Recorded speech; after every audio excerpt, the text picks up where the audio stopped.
Okay, my gravy, welcome back to another Hearts of Iron 4 video, where today, once again, we're checking out one of the new focus trees in the latest DLC, Graveyard of Empires, aka Graveyard of DLC. Okay, after my last video in India, somebody told me to go check out one of their other paths, and I don't particularly, I didn't want to play another India game, I'll be real with you, but we do have to get this out of the way. Plus, I wanted to try an India game without this little thing ticked down here. Alright, so I mentioned in my last video, it's kind of weird to say that actually if you're just watching like 4 years from now. Another video was made on this channel at some point, future person. Tell me, 4 years from now, do we have flying cars? Has bot AI taken over the world? Truly, if you have stumbled upon this video 4 years from now, leave a comment and let me know. I mean, hopefully I didn't get like hit by a bus or something 4 years from now and die, but if I did, don't worry, my spirit is currently trapped in this HOI4 video. Alright, historical focus is off, and the path people were trying to tell me to play for some damn reason, and I wanted to play for the fact the background of the path is the Mughal one. Alright, now truly the reason I wanted to even look at the Mughal path compared to like another path that I haven't done in the India tree is the story behind it. If you don't know, originally this was going to be the Silk Road path, I believe, but after a lot of backlash and a lot of people said that was a ridiculous concept and idea, they changed it and put this one in instead. Now, I don't actually know if they've made any changes or updates to this. They might have tweaked it a little bit here and there, but I don't think they have, at least to my knowledge. I don't remember reading about it in the older patch notes. I mean, yeah, it doesn't look like it's got too much content in it, let's be real, especially compared to like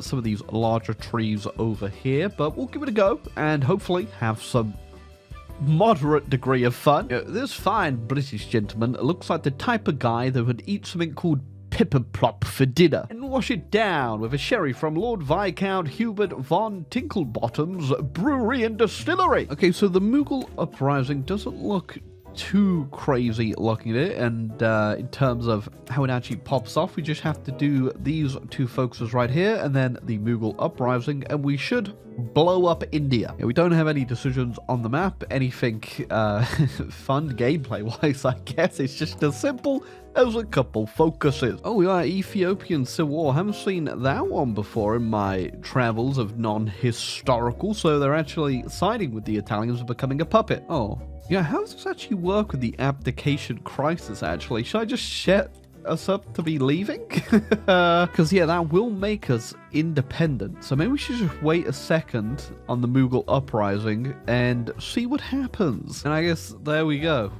We're now free. Oh, wait, no, we're not free. That's very interesting. We now get the long goodbye where we figure out our independence. It doesn't matter anyway, because I'm about to do the Mughal uprising. It was a bit annoying, though, because I was trying to rush down the keep the British generals part so we could get the shadow scheme, and you get yourself a whole bunch of military factories. But they blew up their damn faction, which isn't great. All right, whatever. Doesn't matter, okay? It is kind of annoying that, you know, if you get locked out of this, that you can't move over here, but in a way, you know, I was trying to, you know, kind of game the system here. But it does not matter regardless, as we are breaking free. Okay, so they've actually put some sort of mechanic in for this war as well. We do actually have to secure parts of India and before a ceasefire. I'm assuming if you hold them beforehand, they will go to you. It would be nice to get all of India, but I do think we have to be a little bit realistic here. I'm just going for the encirclement game, which is working so far. I'm not trying to have any direct confrontation and just pinning where I need to and walking around. Okay, screw that. Don't even have to worry about ceasefire mechanic. You could just run for the VPs.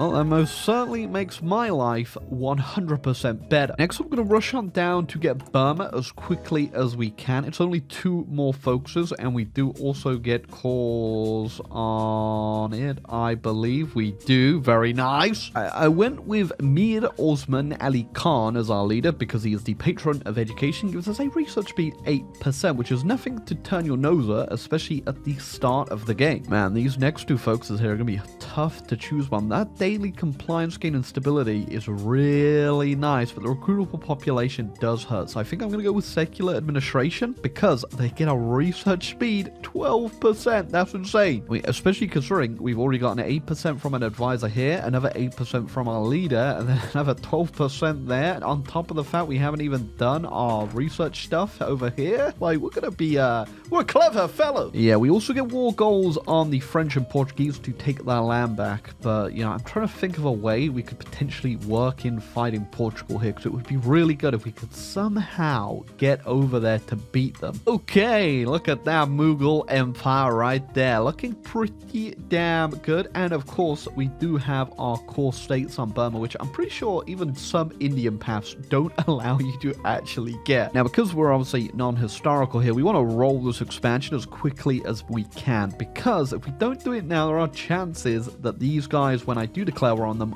will just be going ahead and joining a lot of dumb factions. Oh, Graveyard of Empires? Not quite today. You know what I was just saying about stupid factions? What on earth did I just see form? It's the Pact of Rome and the Commonwealth of Nations, obviously the breakaway British states, which we don't have to worry about. We will have to worry about Great Britain, though, because they will come back for the jewel of their empire. I am kind of happy that we do have two factions different here between the Italians and the Germans, obviously. That could still fall apart, though, if they do the coup, I think. So we'll keep an eye on that, but that's fine for now. And we also get an option to fight Sinkiang over here, which is going to be real damn sucky, but we do need it to expand the Silk Road and go into Persia. I'm not too sure how that's going to work. Also, yeah, call me clinically insane. I've been rewatching like all the Marvel movies from the beginning recently, and I think it's rotting my brain because I just read that as Through the Wakandan Corridor. The army's not in the best of shape, I won't lie, but we can't really wait around and see what's going to happen here, so we are just going to have to power on through and hope that we can get Sinkiang. Right, we are, as they may say, out of steam for this invasion, so I am going to have to whack down a supply hub, and I already had my bonus use for reorganizing the railway over on a supply hub here, so we can't do it very quickly. Mind, just by continuously attacking there, I managed to get into the capital, just in time for the supply hub to be built anyway. Okay, wait, did they join a faction?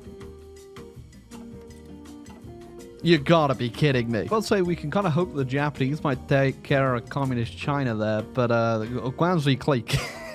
Out of nowhere. I mean, if they do capitulate communist China, though, it will be enough. We don't actually have to capitulate Guangxi, but I'm still preparing to go into Shibbity Shama anyway. And with the crown and the world, we'll be able to justify on them, even though we are only 4% tension away, actually, so we might actually be there before this ends. We're really damn hoping this would not be a long one, but it's turned into something spectacular. Okay, that was fun. And, yeah.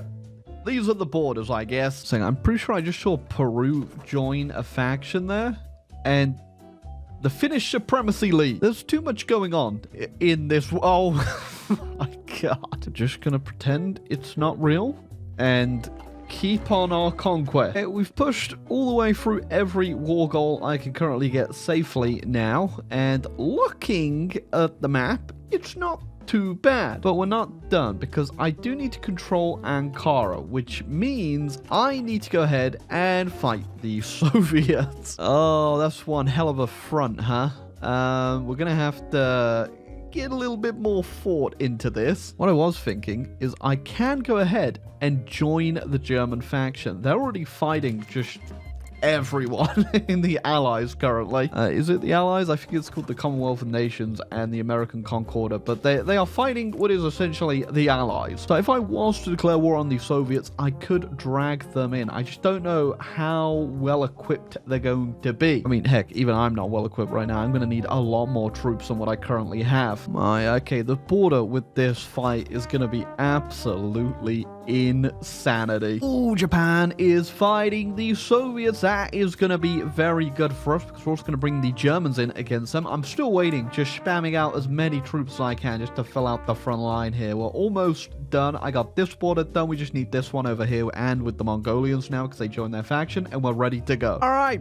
borders defended, I believe we are going in. Now, because Great Britain's also fighting the Soviets, that does mean I kind of got lucky there. I just got a guarantee from them, and I do believe they are justified to get me back, which that saved us a bit of time there. Okay, yeah, we are not even going to attempt to push from here. I mean, actually, it's completely unguarded. Might as well move up a little bit here and make the most of this current unguarded border. The supply is too bad, though. We may pull it back just a little bit. Now, hopefully, the Germans will go ahead and hand Ankara back over to us, and we'll also hold it. I don't want to watch them just lose it now, because potentially if they hand it over to an allied nation or someone else who's fighting over here, that could be a bit of a problem.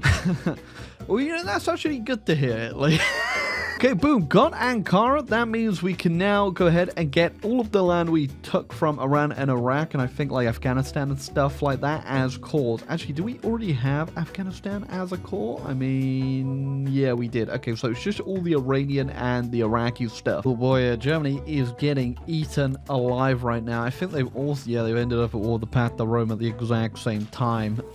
We may have to hurry this one up. I think we're in for a race for capitulation here, and who's going first? It's going to be the Soviets or the Germans. I'm hoping it's going to be the Soviets. In a huge equipment deficit right now. Minus 69,000 guns, but I literally cannot afford to stop. I need to take as much land before the Germans capitulate as I physically can here. We've actually just gone ahead and bought 30,000 guns from Uruguay and Latvia, and that's the state we're in right now. And the Soviets are pretty bulk, so even with my absolute horrendous equipment shortages right now, we are just running through them, no problem. But Germany's also just getting destroyed, no problem. There go the Germans. Not great. And good news is the Pact to Rome is also fighting them, so the front line is gonna keep going. Am I still in the yeah, well, here's Middle Europa, by the way. Any second now we should have a Soviet capitulation. I'm hoping that I will actually get the majority of the stuff here, at least enough to really give us a boost in what we're gonna need, because we're gonna have to fight the UK now. Okay, that is not too shabby at all. Now we need to gear up for fighting the British, and that is for a specific reason.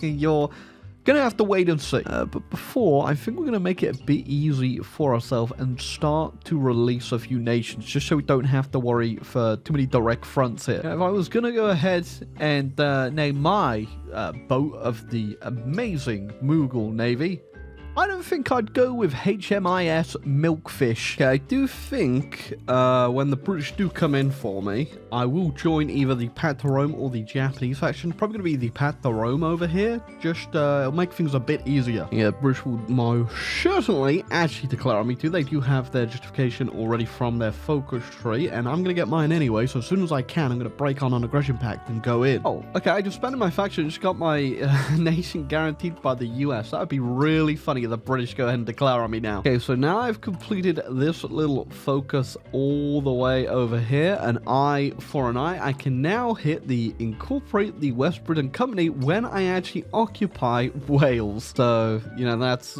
one hell of a thing.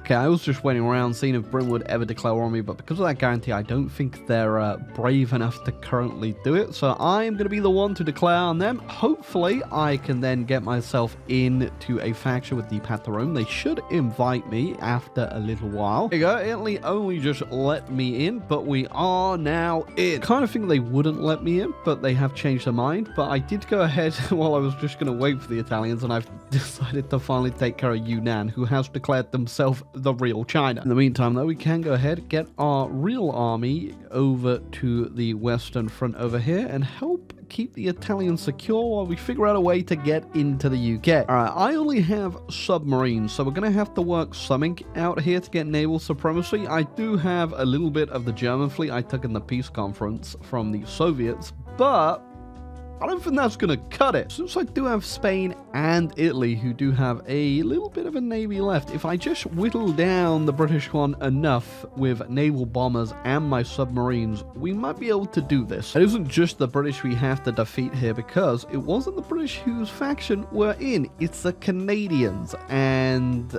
oh, Japan actually made it over. But yeah, going over there is going to be a bit of a tricky one if Japan doesn't somehow pull it off themselves in the time I'm currently trying to get into the UK. Okay, I'm now putting my subs on always engage so we can actually start fighting the British fleet instead of running away. And on top of that, the naval bombers will slowly start going up. Well, that worked a charm. I'm assuming we've just damaged the British fleet enough that it can't project supremacy because of its repairing, and we have enough to actually get a landing now. Oh, you know, here we go. British fleet is projecting again. We're at 13%. I'm just going to have that order ready to go now, so when it does drop again, well, we're going to land, hopefully. We can also get the crappy fleet that I got from the Germans just to do a bit more supremacy. Yep, that is enough to go. British do have a lot of troops here, though, so we need to make sure we do this correctly. I don't think it matters. I think, yeah, our air supremacy, just shredding through them, Cass destroying the British, and I think we've got ourselves a bit of revenge on the table. That was incredibly easy. Good news is, though, my new trade company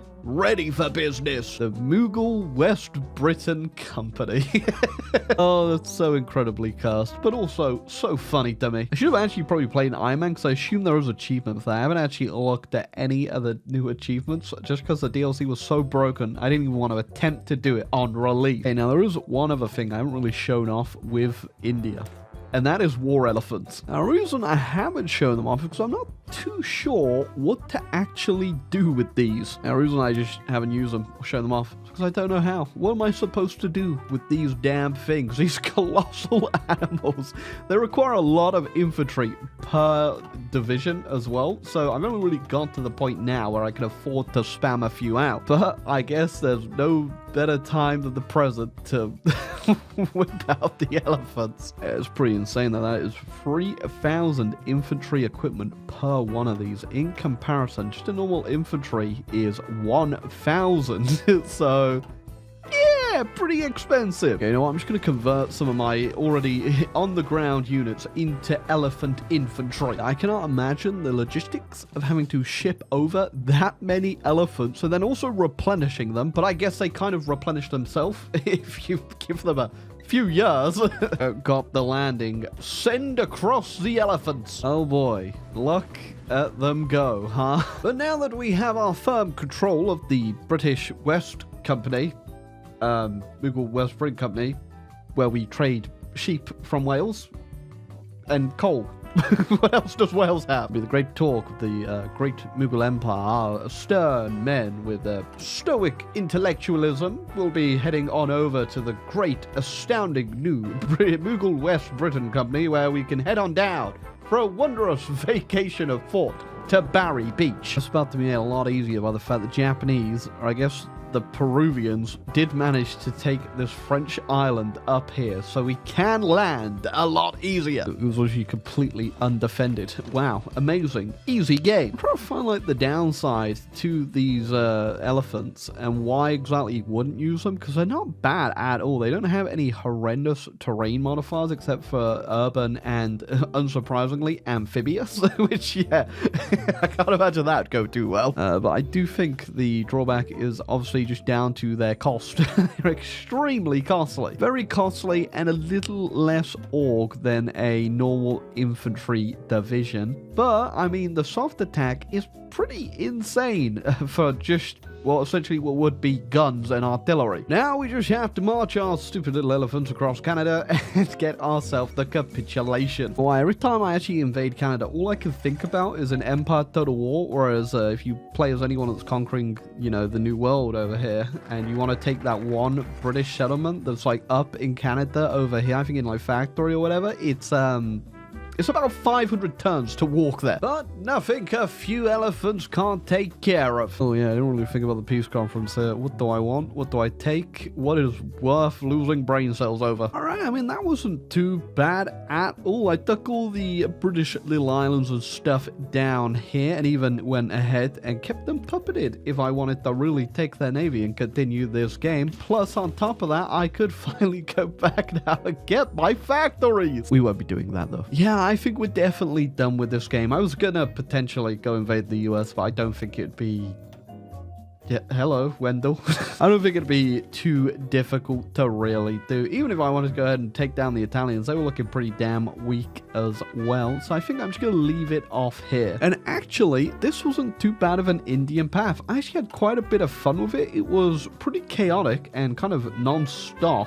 But, you know, I think for a alt history game, that's exactly what you want to do. As for the actual path, though, I mean, it's really nothing too crazy. I think the best part about it is definitely getting the research speed bonuses. Look at that, 59%. And if I went up to free trade, 68%, 1% away from a good time. So yeah, you can get a lot of stuff done real quick, research-wise, if you do rush everything like I did just there. And as for the rest of it, I mean, yeah, it's nothing crazy. I would have changed a few things the way I went about it, but also I think it definitely benefited from being played on non-historical. I managed to get pretty much every single thing that I wanted to get from the focus tree, except for the Mongolians, which didn't matter in the end anyway. But yeah, I managed to squeeze in Afghanistan, Iran, Iraq, and Sinkiang without anyone joining a faction. The only one, obviously, we had to fight for was Turkey, which didn't end up being too much of a bother at all. But I probably just got incredibly lucky with whatever the hell the AI decides to randomly do in non-historical. But I enjoyed it nonetheless. I don't think it's a great path, and historically, if you were to play it in historical mode, I should say, I think it probably might be a little bit worse. But I enjoyed it. It's probably the best Indian path I've played so far, I guess, if it's just a pure Indian path, which is funny considering the name on the map there. But yeah, it was okay. I don't know if I prefer this one over the retaking of the British Isles one. I think I probably do. It's a bit more unique, obviously, and has a bit more to do. Doesn't feel a bit tacked on, you know. It was okay. Nothing special. Probably won't come back to it unless I come for an achievement, which I'm assuming there is one for this. But until next time, Timmies, subscribe, please. Please hit the subscribe button. I am begging you, if you have made it this far, there is a button called the subscribe button. It should be lighting up every time I say subscribe. Please hit it, though. That would be great. Goodbye.